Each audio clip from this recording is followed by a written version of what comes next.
मुझे सुनने वाले सभी प्यारे प्यारे दोस्तों को अनु का महकता हुआ सलाम। मित्रों, आज स्वयं सिद्धा की जानिब से मैं लेकर आई हूं खास आपके लिए श्री दीपचंद महावर जी की लिखी कुछ नज़्में। किसी भी कलमकार को याद करने के लिए, उनके जन्मदिन पर कुछ दुआएं प्रेषित करने के लिए इससे बेहतर तरीका और भला क्या हो सकता है कि हम उनकी रचनाओं के साथ ही उन तक अपनी शुभेच्छाएं पहुंचाएं। तो बस हमने भी यही तरीका अपनाया है। लीजिए सुनिए दीपचंद महावर जी की लिखी कुछ नई किस्म की नज़्में। दीपचंद महावर जी गुजरात से बिलोंग करते हैं और स्वयं सिद्धा की टीम के साथ बहुत गहरा इनका जुड़ाव रहा है। लीजिए सुनिए वो क्या लिखते हैं। कुछ मौसम में मस्ती थी, कुछ मौज मजे का मौका था। कुछ मौसम में मस्ती थी, कुछ मौज मजे का मौका था।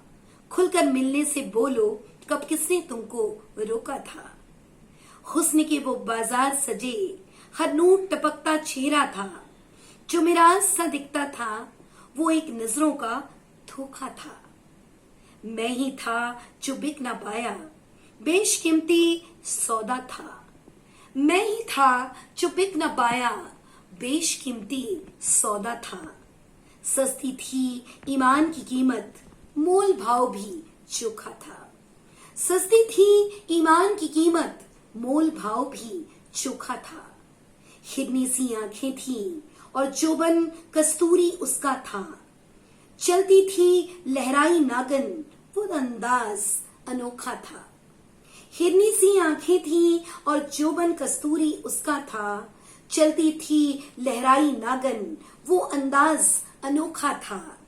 बाहों में गुजरी थी रातें, बात हर एक में बोसा था।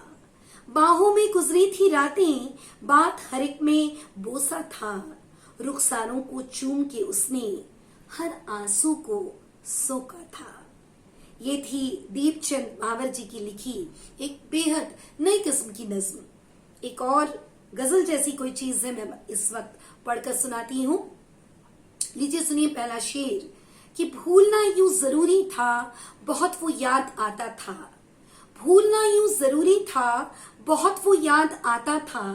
सुहाता था ना भाता था, ना रिश्ता था ना नाता था। गुंचों में शजर में वो, गुंचों में शजर में वो खुद को यूं छिपाता था। गुमसुम सा बना बैठा, न खोता था न पाता था।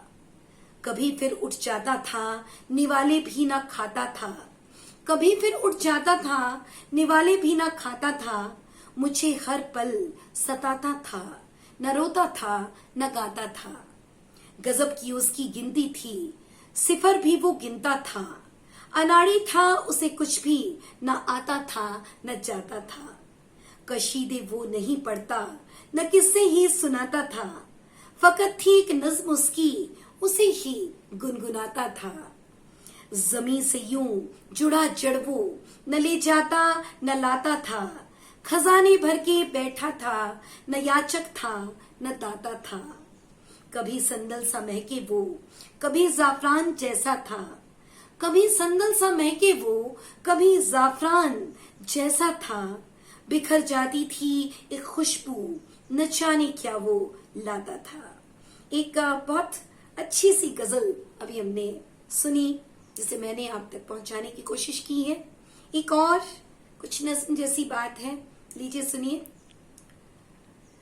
दीपचंद जी लिखते हैं कि उसे भी डर कहीं पर है, भीड़ में मैं न खो जाऊं।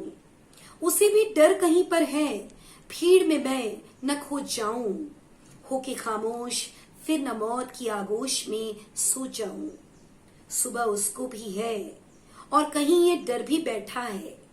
सुबह उसको भी है और कहीं ये डर भी बैठा है।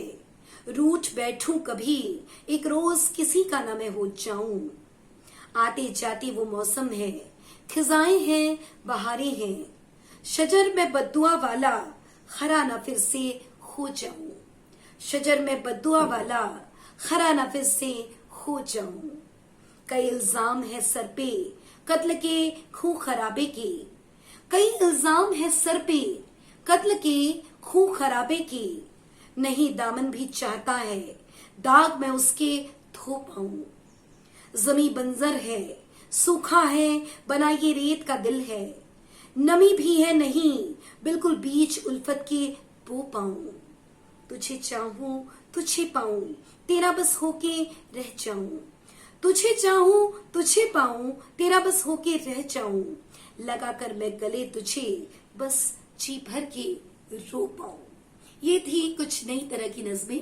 दीपचंद जी जन्मदिन के अवसर पर ढेर सारी शुभकामनाएं, ढेर सारी दुआएं आपके नाम।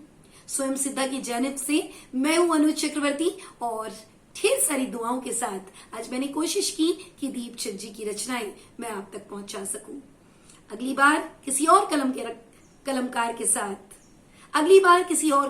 के साथ फिर होंगी हम आपसे मुखातिब। तब तक अपना ख्याल रखिए और हमसे यूं ही जुड़े रहिए। बहुत शुक्रिया।